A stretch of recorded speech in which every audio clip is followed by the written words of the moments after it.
Hello good morning दोस्तों, नमस्कार। सभी को राधे राधे। चलिए आइए दोस्तों, आज की क्लास शुरू करते हैं हम लोग। और हाँ दोस्तों, आज जो हम पॉलिटिक्स में संविधान सभा का पहला चैप्टर, दो टॉपिक उसके ऊपर दो वीडियो बना चुके हैं, दो लेक्चर। आज हम जो उसमें का इम्पोर्टेंट टॉपिक बच रहा था, उस नहीं बता पाए थे, आइए उसके ऊपर हम पूरा बात कर लेंगे। आज हमारा यह आखिरी टॉपिक रहेगा, आखिरी चैप्टर भी रहेगा, आखिरी वीडियो रहेगा इस संविधान सभा का। तो चलिए आइए हम बात करते हैं। संविधान सभा में हम पूरा बात कर चुके थे। कल संविधान की अंतिम बैठक हो गई थी 24 जनवरी 1950 को, और लागू हो गया था 26 जनवरी 1950 को संविधान। तो चलिए आइए हम बात कर लेते हैं कि संविधान का जो उद्देश्य प्रस्ताव जब पास हो गया था, उसके बाद से संविधान की कुल 13 छोटी बड़ी समितियों का निर्माण हुआ था। तो आइए हम बात कर लेते हैं, पॉइंट बना लीजिए पहले कि कुल छोटी बड़ी 13 समितियों का गठन हुआ था। कुल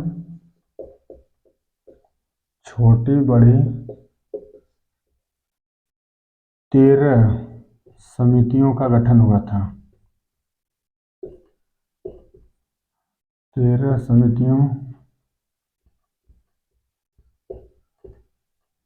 का गठन हुआ था, लेकिन 5 मुख्यतः हैं। हमको 5 के बारे में जानना। देखिए, इसमें कोई भी जो भी super TET, TET, UP TET, C TET के लिए, पेट से संबंधित जो भी लोग एग्जाम उसकी तैयारी कर रहे हैं, उनके लिए बहुत महत्वपूर्ण है। देखिए, उनके लिए 5 प्रकार का मुख्यतः जानना जरूरी है।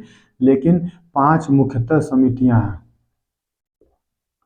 5 मुख्यतः समिति, मतलब कि 5 समितियां मुख्यतः हैं। ठीक, 5 जो समिति थी, मुख्यतः 5 समिति महत्वपूर्ण है। लिख लीजिए, महत्वपूर्ण है। आइए हम उसके ऊपर बात कर लेते हैं। देखिए, पहली समिति थी हमारी प्रारूप समिति। प्रारूप समिति, प्रारूप समिति। दूसरी थी संचालन समिति, संचालन समिति। तीसरी थी प्रांतीय समिति,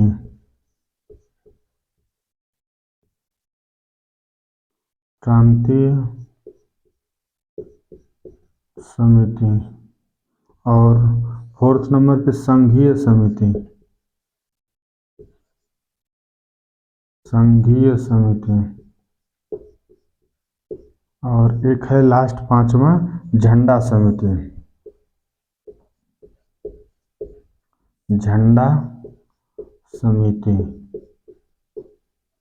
देखिए, झंडा समिति। तो अब हम लोग बात कर लेते हैं, ये तो हमारी समिति हो गई। अब हम सबके रचनाकार के बारे में भी बात कर लेते हैं कि कौन कौन किससे संबंधित हैं। देखिए, प्रारूप समिति के हो जाएंगे, इसकी रचना यहाँ पर नोट कर लीजिएगा कि रचनाकार कौन है, इसको करने वाले कौन थे। प्रारूप समिति के हेड किसको माना जाता है, तो डॉक्टर भीमराव अंबेडकर को माना जाता है। डॉक्टर भीमराव अंबेडकर, डॉक्टर भीमराव अंबेडकर जी जो थे, ये थे प्रारूप समिति के हेड।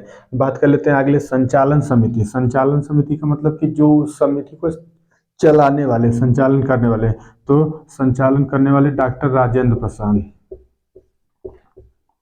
डॉक्टर राजेंद्र प्रसाद जी जो थे, यह संचालन समिति से संबंधित है। अगला बात कर लेते हैं हम लोग प्रांतीय समिति। प्रांतीय समिति, संघीय समिति और झंडा समिति। देखिए, प्रांतीय समिति से सरदार वल्लभ भाई पटेल, सरदार वल्लभ भाई पटेल, सरदार वल्लभ भाई, सरदार वल्लभ भाई पटेल, पटेल जी जो थे, यह प्रांतीय समिति से। संघीय समिति जवाहरलाल नेहरू,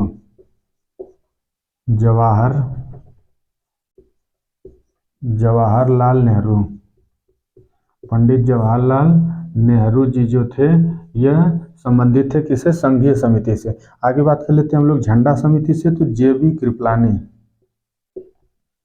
JB कृपलानी जी जो थे यह झंडा समिति से संबंधित थे। इतनी जानकारी नोट कर लीजिए दोस्तों। फिर हम आगे बात कर लेते हैं, यहाँ समिति भी नोट कर लीजिएगा कि ये समितियां जो थी, ये समिति हो गई और इधर हो गए हमारे उसके रचना करने वाले। ठीक, समिति और रचनाकार। देखिए फिर से एक बार देख लीजिए कि कुल 13 बड़ी छोटी बड़ी समितियों का गठन हुआ था, जिसमें 5 मुख्यतः हैं, 5 एकदम हमें जानना जरूरी है। जिसमें कि प्रारूप समिति थे भीमराव अंबेडकर जी, संचालन समिति से डॉक्टर राजेंद्र प्रसाद जी संबंधित थे, प्रांतीय समिति से सरदार वल्लभ भाई पटेल, और संघीय समिति से जवाहरलाल नेहरू, और झंडा समिति से JB कृपलानी जी संबंधित थे।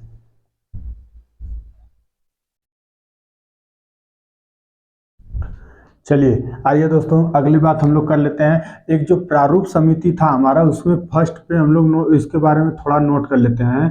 प्रारूप समिति, प्रारूप समिति, प्रारूप समिति। देखिए इसके हेड कौन हो गए, तो हेड तो हो गए भीमराव अंबेडकर, डॉक्टर भीमराव अंबेडकर, डॉक्टर भीमराव अंबेडकर जी इसके हेड हो गए। आगे बात कर लेते हैं इसका गठन कब हुआ था, मतलब कि यह बना कब था, यह इंपॉर्टेंट है पॉइंट। तो यह हुआ था 29 अगस्त 1947, 1947 को इसका गठन हुआ था। इसमें मेंबर मतलब कि सदस्य कितने होते हैं, तो इसमें मेंबर एक तो इसके हेड होते हैं और 6 अन्य मेंबर होते हैं। ठीक, मतलब टोटल कहिए कि टोटल कितने बंदे होते हैं, तो टोटल 7 लोग इसके हेड होते हैं प्रारूप समिति के। यह इसके बारे में थोड़ा जानकारी थी, नोट कर लीजिए। आगे हम लोग बात कर लेते हैं कि जो संविधान में कल बात किए थे कि पिछला वीडियो आप लोग जरूर देखिएगा उसको, तभी यहाँ पे बात समझ में आ पाएगी। ये जिसमें बात किए थे कि 8 महिलाओं ने हस्ताक्षर किया था, तो उसमें भी एक पॉइंट नोट कर लीजिए कि एकमात्र मुस्लिम महिला जो थी वो कौन थे, उनको नोट कर लीजिए। एकमात्र मुस्लिम महिला अभी तक के हमारे संविधान में मतलब एकमात्र मुस्लिम महिला थी, एकमात्र मुस्लिम महिला। उनका नाम क्या है, नाम नोट कर लीजिए, बेगम अय्याज रसूल, बेगम अय्याज रसूल, बेगम अय्याज रसूल जी थे, उन्होंने हस्ताक्षर किया था। आगे हम लोग बात कर लेते हैं, संविधान सभा में कुल 12 बैठकें हुई थी, इसको भी नोट कर लीजिए पॉइंट में। संविधान सभा में, संविधान सभा में,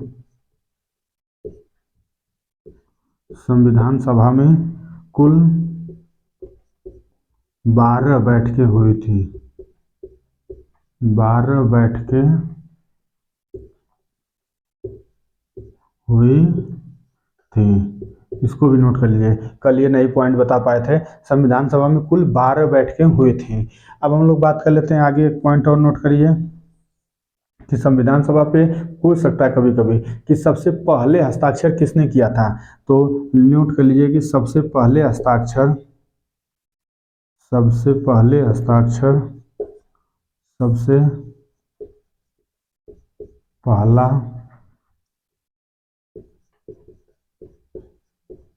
हस्ताक्षर पंडित जवाहरलाल नेहरू का था, पंडित जवाहरलाल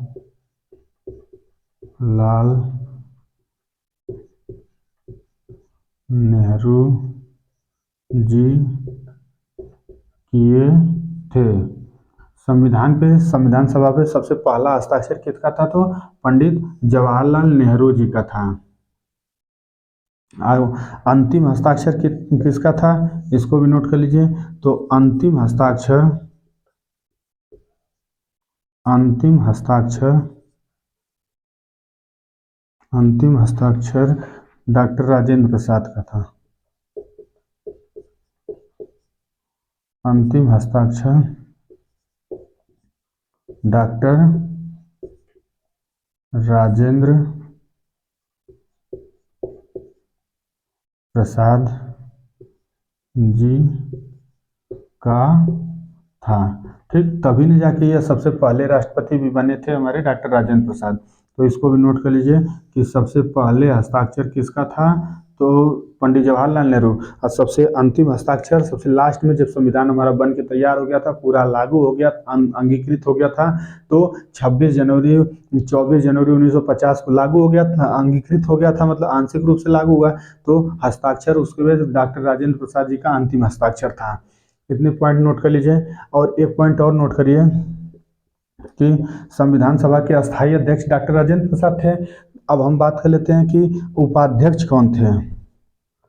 उपाध्यक्ष,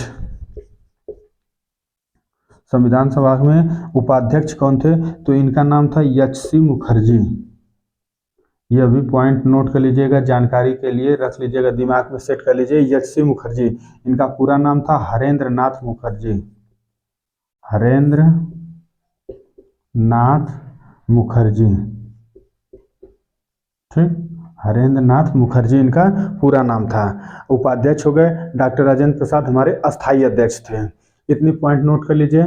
और ये था दोस्तों हमारा पूरा, मतलब कि संविधान सभा से जुड़ी पूरी जानकारी। तो चलिए आज के लिए इतना ही दोस्तों, फिर हम अब इसी तरह का नेक्स्ट वीडियो संविधान में जो भी इसके बाद टॉपिक लेके आएंगे वो बहुत ही महत्वपूर्ण रहेगा आप लोगों के लिए। तो आज के लिए इतना ही दोस्तों। वीडियो अच्छा लगेगा तो एक बार ज़रूर लाइक करिएगा, पूरा देखिएगा, और सब्सक्राइब तो बिल्कुल कर दीजिएगा। अगर आपको लगे कि कहीं ना कहीं बंदा कुछ मेहनत किया, कुछ सीखने को मिल रहा है, तो आप सब्सक्राइब जरूर करिएगा। थैंक यू दोस्तों।